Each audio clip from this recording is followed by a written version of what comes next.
Hello दोस्तों, आप सबका आपके अपने चैनल में स्वागत है। आज हम बात करेंगे एक कहानी की। स्त्री का तलाकशुदा होना अभिशाप क्यों।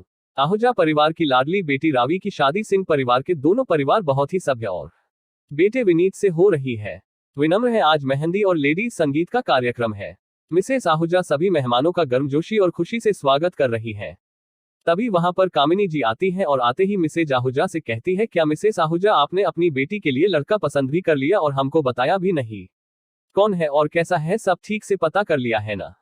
अरे कामिनी जी थोड़ा सांस ले लीजिए, हमने सब पता कर लिया है कि लड़का सीए है और प्राइवेट फर्म में जॉब करता है। सबसे अच्छी बात, पढ़ा लिखा और समझदार परिवार मिला है हमको अपनी रावी के लिए। मिसेज आहूजा ने कामिनी की उत्सुकता कम करने की कोशिश की। ठीक है, जब आपको सही लग रहा है तो मैं क्या बोल सकती हूँ। वैसे हमने भी आपको बहुत अच्छे अच्छे और अमीर घराने के रिश्ते बताए थे, पता नहीं क्यों आपको ठीक नहीं लगा। वैसे इनके बारे में आपको किसने बताया? कामिनी जी रहस्यमय अंदाज में बोली।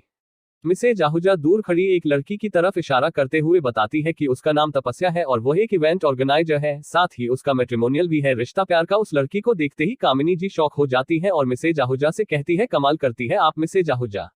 एक तलाकशुदा लड़की जो अपना घर ठीक से बसा भी नहीं पाई, जो एक हफ्ते भी अपने ससुराल में टिक नहीं पाए, आप उसके बताए हुए लड़के से अपनी बेटी की शादी करा रही है। कामिनी जी ने यह बात जानबूझकर इतनी जोर से बोली कि वहां सब उन्हीं को देखने लगे। फिर शुरू हो गया खुसर फुसर कानाफूसी। सब तपस्या को अजीब नजरों से देखने लगे। तपस्या, जिसने कामिनी जी की बातें सुन ली थी, कामिनी के पास आकर बोली, जी हाँ, मेरा घर नहीं बस पाया। एक हफ्ते में ही मैंने ससुराल छोड़ दिया और फिर तलाक ले लिया। हाँ, मैं तलाकशुदा हूँ, लेकिन आपकी तरह धोखेबाज नहीं हूं। मेरे बारे में सब कुछ बता ही दिया है, तो यह भी बता दीजिए कि मेरी शादी के लिए वह लड़का आपने ही खोजा था और लड़के वालों से मोटी फीस लेकर आपने गलत जानकारी दी थी। तपस्या की बातें सुनकर मिसेज आहूजा ने तपस्या से पूरी बात बताने को कहा। तपस्या ने अपनी जिंदगी का सबसे कटु सत्य सबको बताना। ओ लड़का बहुत ही अच्छा है और कोई भी दोष या बुराई नहीं है, मुझे ससुराल में कोई भी तकलीफ नहीं होगी। इनके दिखाए झूठे विश्वास पर मेरे मम्मी पापा ने विश्वास कर लिया और उन्होंने लड़के और उसके घर वालों के बारे में कोई भी छानबीन नहीं की। तभी कामिनी जी बीच में बोल पड़ती हैं, एक तो बिना दहेज की शादी कराई, यहाँ तक कि शादी का खर्चा भी लड़के वालों ने ही किया।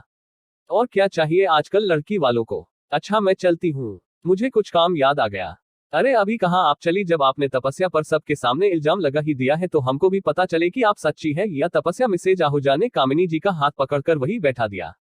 तपस्या तुम अपनी बात पूरी करो, मिसेज आहूजा ने तपस्या से कहा।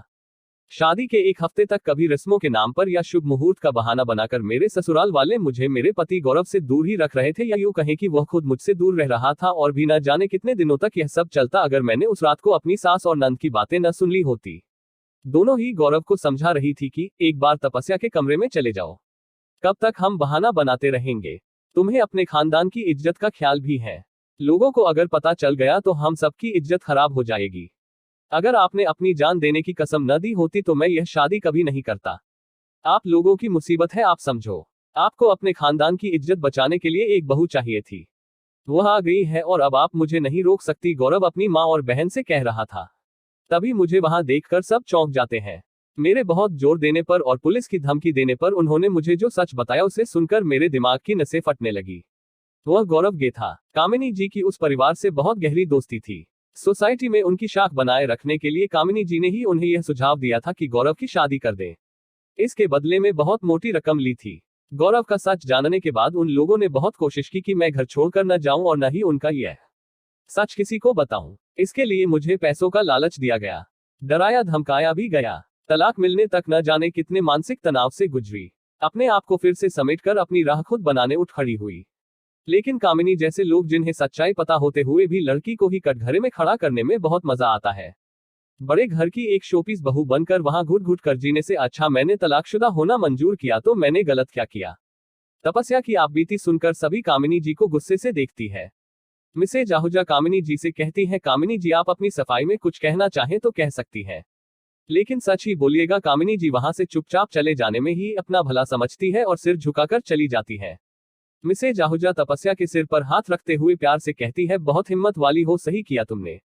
देखना एक दिन तुम्हारा आंचल भी ढेर सारी खुशियों से भर जाएगा। आज तुम्हारी आपबीती सुनकर एक गाना याद आ रहा है, कुछ तो लोग कहेंगे लोगों का काम है कहना, छोड़ो बेकार की बातों में कहीं बीत न जाए रहना। तपस्या मिसेज आहूजा के गले लग जाती है। तभी कोई चिल्लाते हुए आता है, शगुन की मेहंदी आ गई और लड़के वाले भी। सभी बारातियों का स्वागत करने के लिए द्वार पर चले जाते हैं। आज तपस्या जैसी तलाकशुदा बहुत लड़कियां हैं जिन्हें एक विद्रोही माना जाता है। ऐसी स्त्री जो खुद के लिए खड़ी हुई, जिसने समझौता या एडजस्ट नहीं किया या हार नहीं मानी। दोस्तों, आज की ये कहानी आपको कैसे लगी?